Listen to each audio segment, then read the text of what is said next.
Estamos iniciando mais um bate-papo entrevista com escritores e artistas acrianos. Lembrando que esse programa é uma realização da Sociedade Literária Acriana. E hoje eu tenho a honra, a alegria de poder entrevistar ela, a Mazezinha Cruz. Mazezinha Cruz, para quem não conhece ainda, ela é professora, ela é pedagoga, ela é pós-graduada em Educação Infantil, Educação Inclusiva. Ela tem experiência com a pré-escola, ensino fundamental, ensino médio, ensino superior. Você vê que ela tem uma vasta experiência na área educacional, né? Já exerceu função de gestora, coordenadora pedagógica, é membro da SLA e o currículo dela é extenso. Seja bem-vinda, Mazezinha, nosso bate-papo entrevista. Muito obrigada pelo convite. Fale pra gente e para o público que nos permite entrar na sua casa, como está hoje o seu caminhar na área da literatura e da escrita?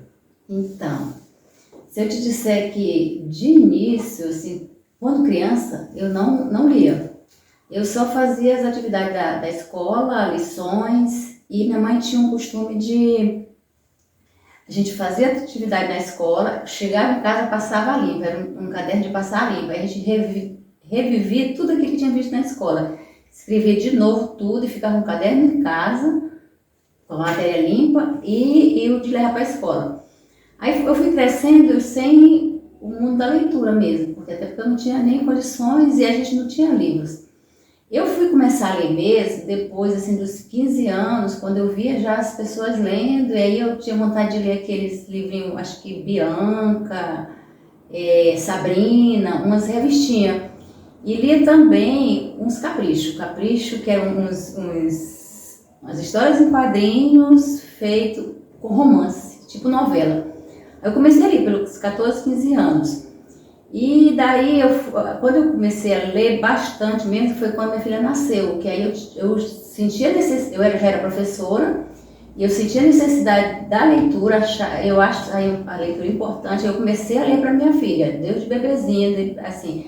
E quando ela foi para a escola também, ela lia, porque os professores passavam para ela ler livro todo mês, eu li os livros dela e aí lia também. E aí começou.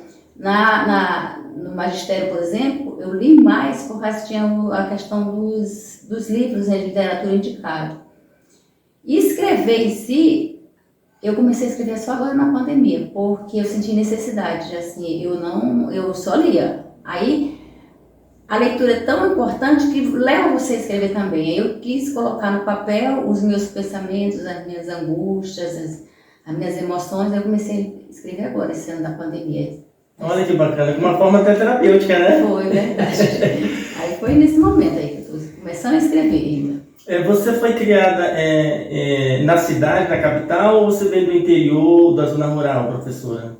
Eu sou do Seringal. Na verdade, sim. Eu nasci no Seringal, lá de Tarauacá.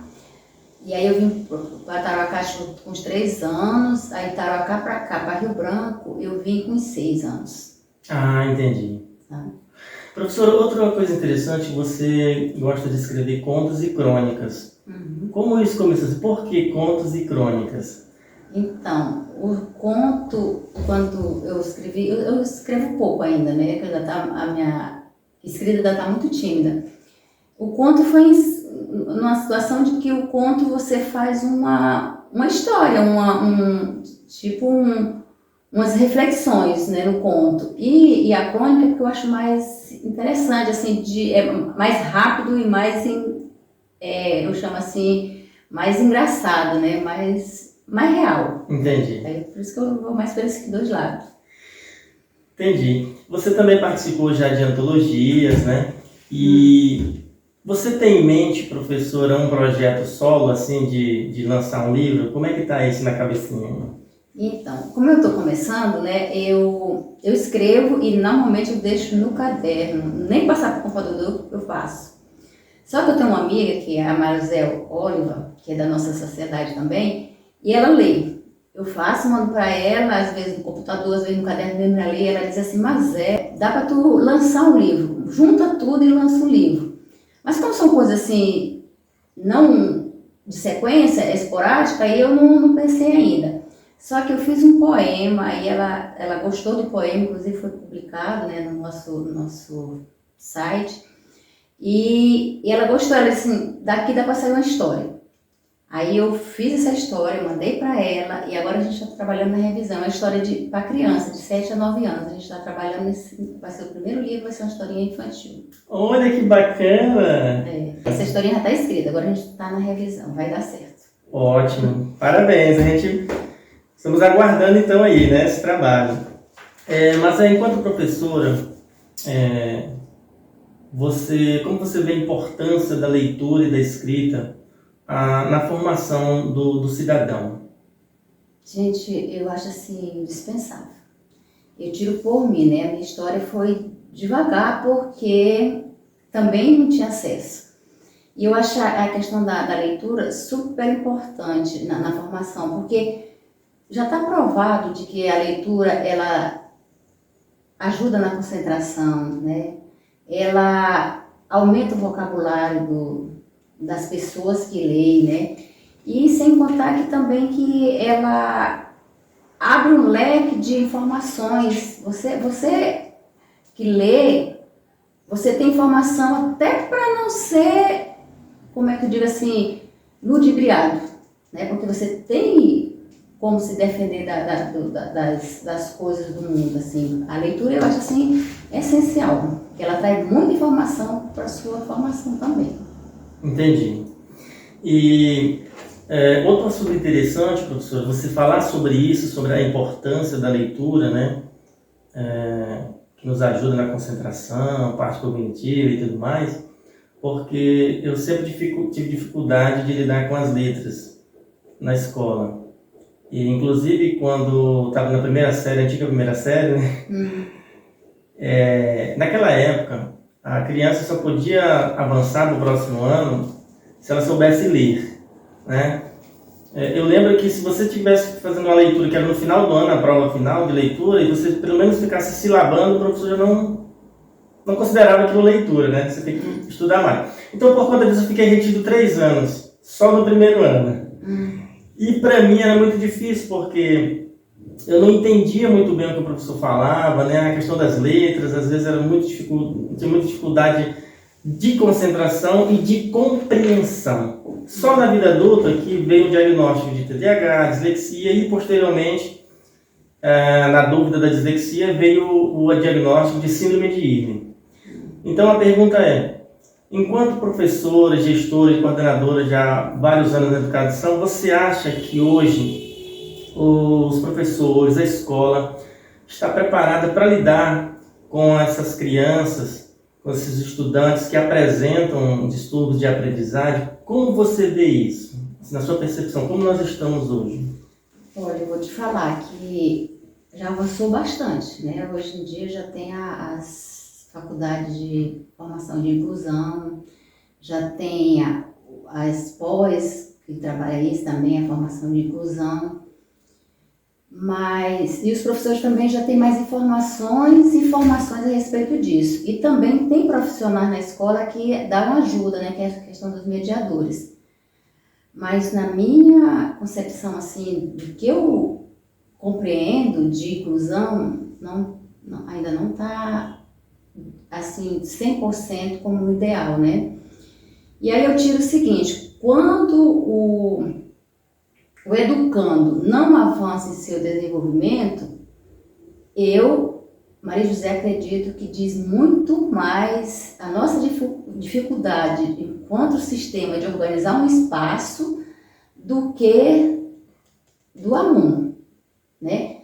Porque o aluno está ali pra gente atender e ajudar ele a crescer. Quando ele não consegue, aí não é dele a culpa, né, no caso, é do sistema que a gente está fracassando.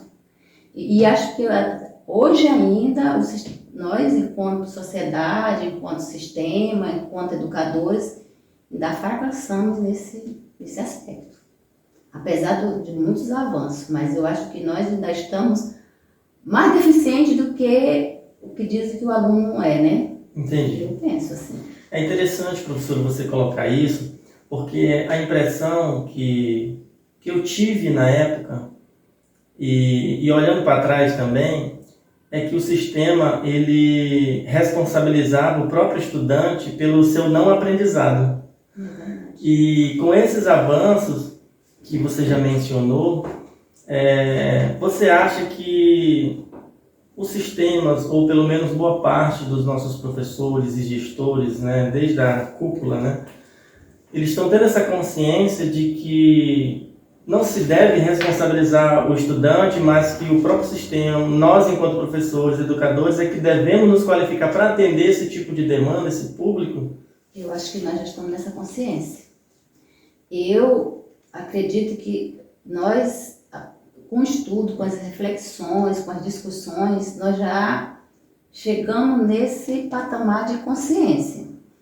O que está faltando agora é colocar em prática isso. É uma estrutura que coloca em prática isso. E aí não depende só do professor e nem dos gestores, né? Depende de todo um conjunto, né? Questão política, essas coisas assim, é difícil.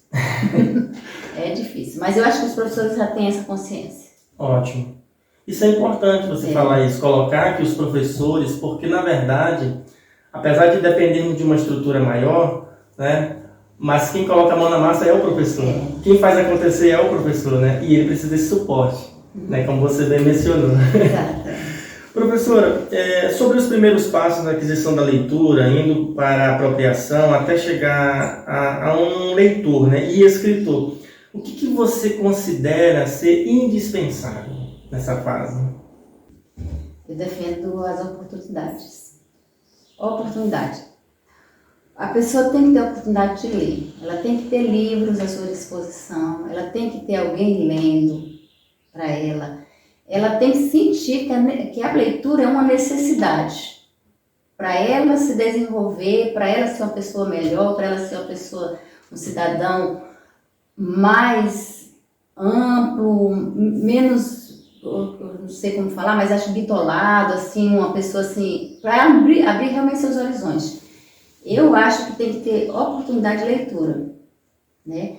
Tem que ter condições, não falo assim de doar livro, mas o livro tem que ser mais democrático na mão das pessoas, eu acho. Eu defendo muito essa questão da oportunidade. Se eu não conheço o livro, não tenho o livro, ninguém lê para mim, onde eu vou buscar essa necessidade, né? Entendi. Eu penso assim. Essa necessidade, então, não é atendida, né? Exato. Se não oportunizar.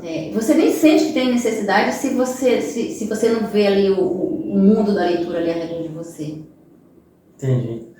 Vocês estão vendo aí, gente? Hoje o nosso bate-papo entrevista está bem rico, né? Porque nós estamos transitando aqui com a professora Mazazinha pelo universo pedagógico e filosófico, né? Continua com a gente. Professora, pegando esse gancho que você falou, bem interessante, das oportunidades, quando você vê que os pais devem começar a ler para os filhos em casa, e a partir dos pais começarem a oportunizarem essas leituras, né, incentivar os filhos, ler com eles, quais os benefícios que a gente pode ver a longo prazo, né, também, assim, não só em casa, mas na vida desse cidadão? Eu acho que a importância da leitura, você deve ler desde o ventre. É interessante, as pessoas acham que deve ler quando a criança começa a ler, né? Quando a criança começa a ir para a escola. Eu já acho que não. Do jeito que você canta para a criança quando está no seu ventre, do jeito que você conversa com ela, você começa a ler também. Pega um livro e lê. Ali eu tenho a impressão que já vai despertando. Eu tiro isso pela experiência que eu tive com a minha filha, né? E daí, contudo, falando da questão das condições, nem todos os pais têm essas condições de ler para os seus filhos. E aí que entra a escola. Quando essa criança chega na escola, ela tem que ser suprida, essa necessidade dela. Aí a escola, sim, tem que fazer tudo isso que os pais não tiveram condições de fazer por uma questão mais de recursos mesmo. É interessante a escola tentar cobrir essa questão da falta de hábito de leitura. com rodas de conversa, com leituras, com empréstimo de livro para casa, com palestras sobre a importância da leitura para os pais. Tem que dar uma mexida aí para poder a leitura ser, as pessoas sentirem que ela é essencial na sua vida. E falando dos benefícios, já está provado, né, que aí quem lê, o vocabulário é mais amplo, né, a pessoa tem mais autonomia para decidir a sua vida, ela tem mais condições, mais experiências, porque leu muito, desenvolve a questão intelectual, né, o cognitivo. Isso eu estou falando de todo mundo, né? Não estou mais ainda me referindo à criança, mas qualquer pessoa que lê, eu compreendo isso, porque quando eu comecei a me desenvolver na leitura, eu fiquei melhor na minha compreensão. Até a capacidade de interpretação, de entender o outro. A leitura faz esses benefícios na gente. Entendi. Bem observado. Bem rica a sua observação, professora. E, professora, dentro dessa temática, desses benefícios, então a gente pode compreender que a leitura ela pode ser considerada uma prática social. Pode. Seria isso? Pode, né? Para mim é essa. Porque se a gente pensar, prática social são normas, hábitos e costumes na sociedade, né? É mais ou menos assim o que eu entendo de prática social do que a sociedade estabelece como padrão. Votar é uma prática social, né? Por exemplo, no Brasil.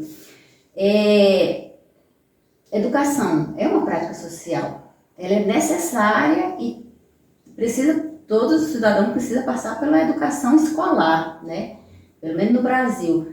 E a leitura também, né? A leitura, ela é uma prática social porque através da leitura a gente chega nisso tudo que nós já falamos, né? Na autonomia, no controle da insegurança. Então, se a leitura não é uma prática social considerada na nossa sociedade brasileira, deveria começar a ser uma prática social de todo mundo, começar a ter hábito de leitura e costume. Eu penso assim. Verdade. Professora, como você tem experiência já nos vários segmentos, né, desde a pré-escola, passando pelo fundamental, ensino médio, ensino superior, você observa que aqueles jovens que têm pouco hábito de leitura, eles tendem a ser mais dispersos do que aqueles que leem com mais frequência, no ponto de vista de concentração? Olha, eu não sei se mais dispersos, assim, não chego a entender se mais dispersos. Mas o que eu entendo é que o jovem que lê, ele tem mais sacada assim na vida, né? Ele tem mais atenção, ele tem foco, porque a gente sabe que a leitura ela faz o seguinte: você começa uma história, você precisa ter foco para terminar aquela história, para você saber acompanhar as ações dos personagens, o enredo. Então você precisa ter foco. No momento em que você deixa aquele livro para lá, você perde o foco. E aí, quem tem hábito de leitura não deixa para lá, porque ela quer saber o que aconteceu e participar daquela trama. Então, o jovem que lê, ele tem foco. Então, como ele tem foco, ele sabe onde ele quer chegar.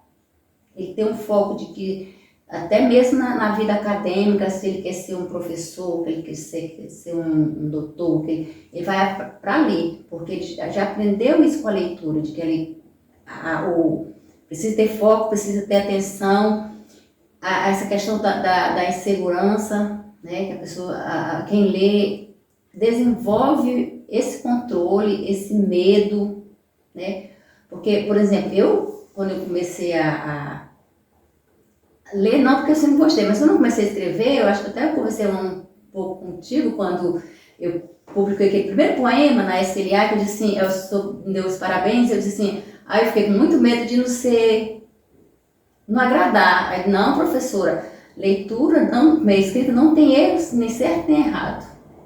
Então, quem lê, chega nessa conclusão, de que a leitura, é o seu jeito de passar né, a sua experiência, as suas emoções. Então, o jovem que lê, eu considero assim, ele mais evoluído. Caramba, olha, vocês estão vendo aqui, o nosso bate-papo tá, olha, recheado de dicas preciosas, né? Poxa, professora, o uso das novas tecnologias, elas podem ser aliadas para o incentivo à leitura? Porque, por exemplo, principalmente nesse período de pandemia que a gente viveu, a gente vê que a tecnologia explodiu, assim, né? E então todo mundo está muito... Aqueles que não eram adeptos estão sendo obrigados a ser adeptos da tecnologia, né? Porque é uma ferramenta essencial. Agora a gente percebeu mais isso, que é indispensável. Então, como você vê essa relação da leitura com a tecnologia? Você acha que pode ser um aliado a incentivo à leitura ou não? Como é que é isso? Eu acho que pode e deve, né? Hoje em dia, com essa mudança de época, de pensamentos e tudo, a tecnologia faz parte da nossa vida. E se você não usar, você está aquém, né? Então, eu acho que ela é aliada, os professores usam muito, eu acho que são os professores bastante criativos, eles utilizam, porque eles fazem teatro, eles mesmo filmam as crianças fazendo teatro, depois passam na televisão, as crianças, elas se sentem ali uns personagens mesmo. Então eu considero a tecnologia muito fundamental e que acho até que os cursos de formações deveriam já começar a trabalhar essa questão de tecnologia na sala de aula, porque o professor ele tem que buscar, porque ele foi pego de surpresa e aí ele teve que se reinventar. E aí os cursos hoje já tem que trazer mais modernidade, mais atualização nessas tecnologias e passar para o professor. Nos mesmos cursos de graduação e de pós-graduação. Eu acho que já tem que ser uma matéria dentro desses cursos. Para ajudar o professor, né? Porque o professor, às vezes, ele tira sangue da alma, vou te contar. Que às vezes na escola não tem nem Wi-Fi e ele usa seus dados móveis para poder fazer um trabalho melhor. Entendi. É verdade, esse suporte é fundamental, né, professora? A senhora tocou em algo fundamental, professora. Professora, diante desse arcabouço de informações que a senhora está nos dando, que eu vejo como uma prestação de serviço, né, para a comunidade, aquela pessoa que, por exemplo, está nos assistindo agora e se interessou, gostou, a mente está ampliando a partir daquilo que a senhora está nos ensinando, nos direcionando. A pessoa pode estar se perguntando, poxa, eu não tenho hábito de leitura ainda, mas eu gostaria, e essa entrevista está me motivando. A pessoa que não tem um hábito ainda, que dicas você daria de por onde essa pessoa poderia começar? Olha, eu vou te dizer por onde eu comecei. Assim, lá com meus 15 anos, quando eu ia para a escola, aí eu pegava aquelas revistas Bianca, né, e ficava na parada de ônibus lendo. Não tinha celular. E hoje em dia eu até sugiro isso para as pessoas, que quando forem no banco, tá na fila de banco, em vez de estar no celular, tá com um livro, né? No médico, esperar o médico, as pessoas ficam no celular. Eu sei que o celular também tem livros e tem leituras, mas é bom estar folheando o livro para você pegar o gosto. Fila de banco, médico, supermercado, você está ali e você fica lendo. Isso é criar hábito, porque você vai ampliando e sabendo como é que está a história que você está lendo. E a primeira dica é essa, assim, nos momentos que você vai esperar alguma coisa, leva um livro. E tem aquela de que você precisa ter noção, primeiro, do que você gosta, né? Se você gosta de revista, leva revista. Se você gosta de um cordel, leva um cordel. Se você gosta de um romance, Dom Casmurro, não sei o que, você leva. Mesmo que você nunca tenha lido, mas já viu alguém falar que é um livro bom, se alguém lhe empresta, se você tem como conseguir, você leva para ler. Escolher um assunto. Primeiro, utilizar os espaços lá vago, o horário vago que você tem alguma espera e depois escolher um assunto que você gosta. Depois você estabelecer um horário para a leitura. Ótimo. Muito interessante você estabelecer antes de dormir. Eu vou ler 5 páginas hoje, né? Ou então, depois do almoço, que é o que a gente chama o cochilo da beleza, vou ler 5 páginas. Amanhã você estabelece 10, estabelecer metas. Amanhã você 10 páginas, depois 20 páginas. No final do mês você já está lendo o livro todo. Essas 3 dicas para mim são fundamentais. Poxa, que interessante, professor. A leitura pode ser considerada uma magia? Uma descoberta? Pode. Um mundo novo? É, um mundo novo. Sem contar que a leitura, ela... Você conhece outros mundos e os mundos se entrelaçam entre si. O meu mundo que eu vivo se conecta com o teu que escreveu, né? Eu vou vendo ali mais ou menos como é que ele pensa, se eu penso parecido, e vou criando na minha cabeça uma imagem, um filme. É por isso que ele vai escrever. Porque a gente lê, aí você... se ele criou essa imagem, eu penso assim, eu vou escrever assim. Aí é uma magia mesmo, né, a leitura. Sim. Nesse sentido, então, professora, nós precisamos compreender, então, que a leitura não deve andar isolada, né? Ela deve sempre andar acompanhada com a escrita, né? As duas são irmãs, uma complementa a outra. Uma complementa a outra, mas no meu caso, eu precisei muito ler, né? Para poder eu sentir essa necessidade de escrever, porque eu lia, mas eu não tinha coragem de botar no papel o que eu pensava, né? Entendi. Então, para mim chegar nesse ponto de começar a colocar no papel, eu tive uma trajetória de leitura muito grande, assim, acho que dos 40 anos. Eu comecei a escrever agora na pandemia, eu leio desde os 15, né?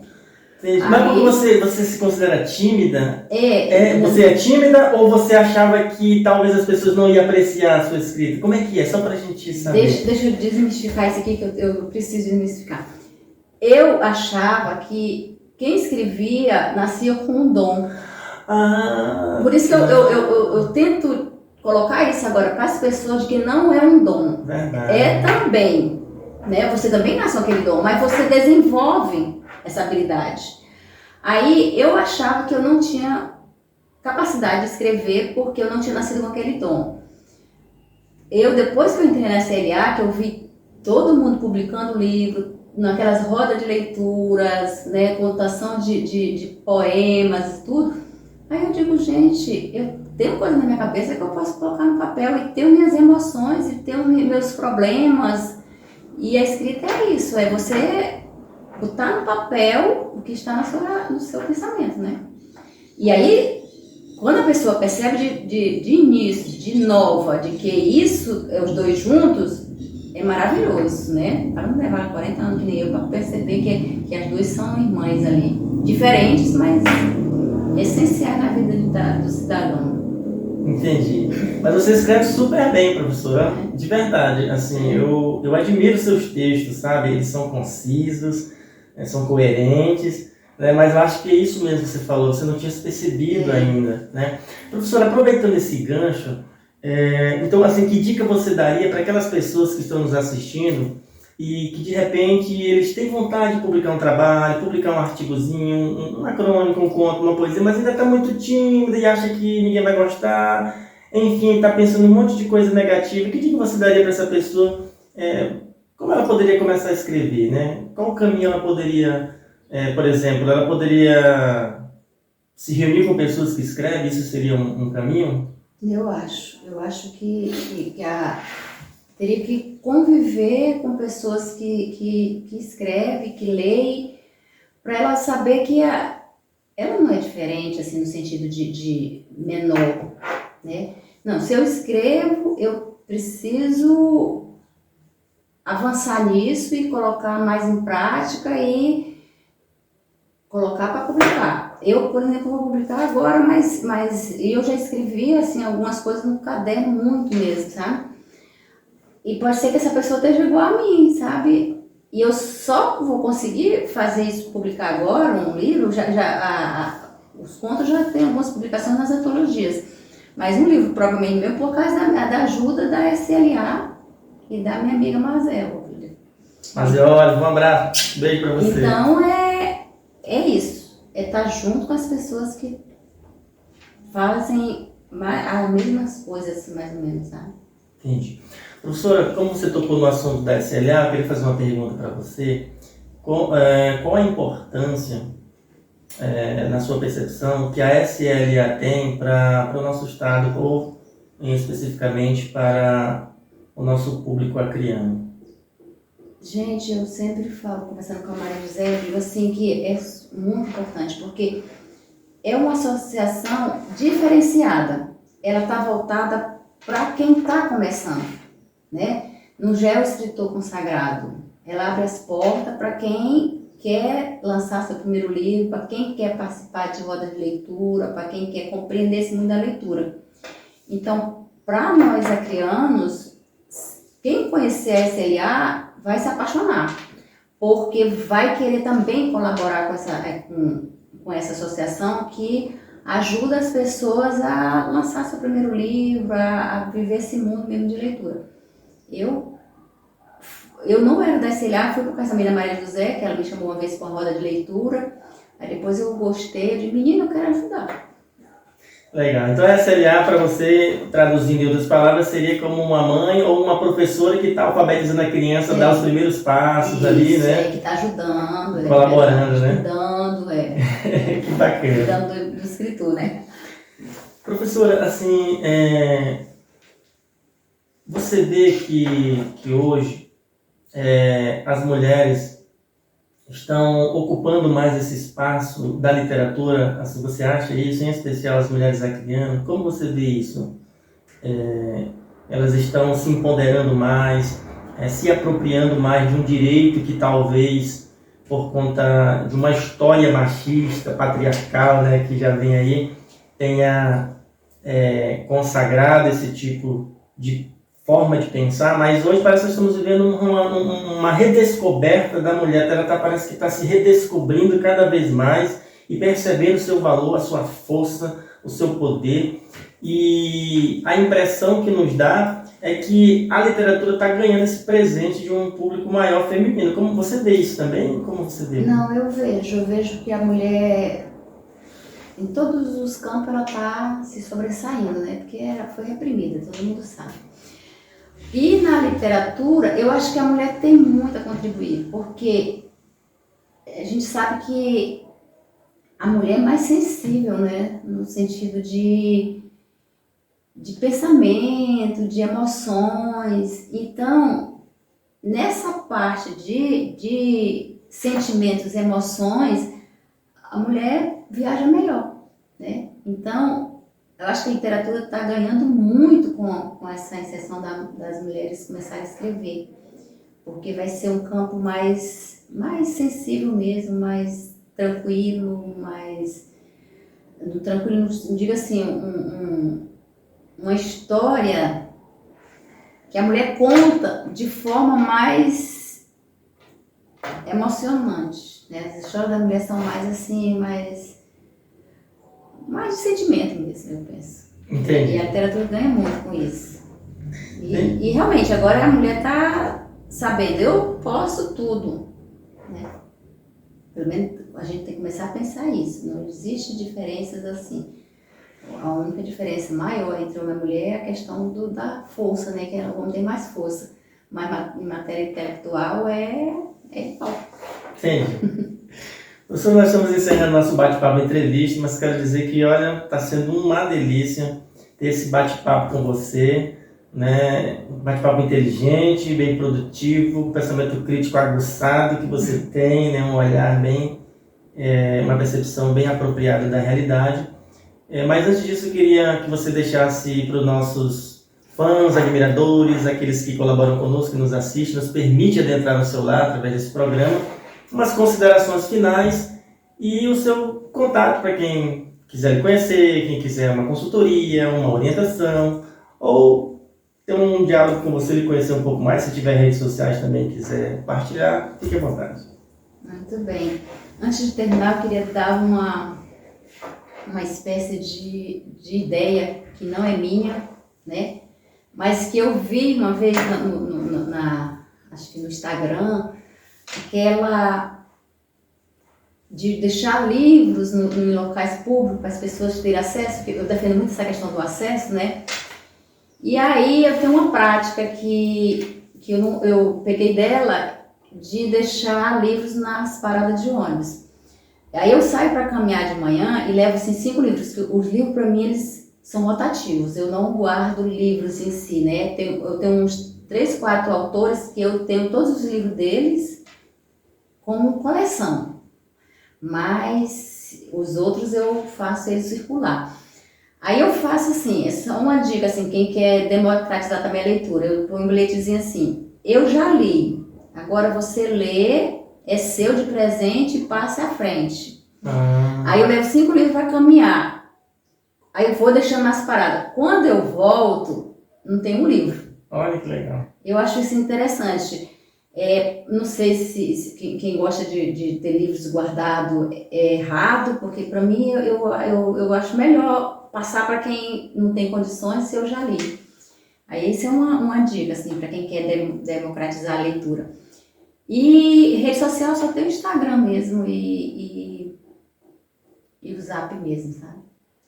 Mas assim, quem quiser entrar em contato comigo, entra na SLA e as pessoas me acham. Me acham, tá bom? Tá. Mas eu quero agradecer, de verdade, a oportunidade de colocar os meus pensamentos, como eu vejo a coisa, né? A vida é a realidade. E aqui a gente tem esse espaço. Muito obrigada. A gente que agradece, professora, por ceder um pouco do seu tempo para estar aqui com a gente, né, de bom coração, com essa alegria, com essa energia contagiante. A SLA agradece de coração. Muito obrigada. Então, nós estamos encerrando mais um bate-papo entrevista com escritores e artistas acrianos e a gente se encontra no próximo programa.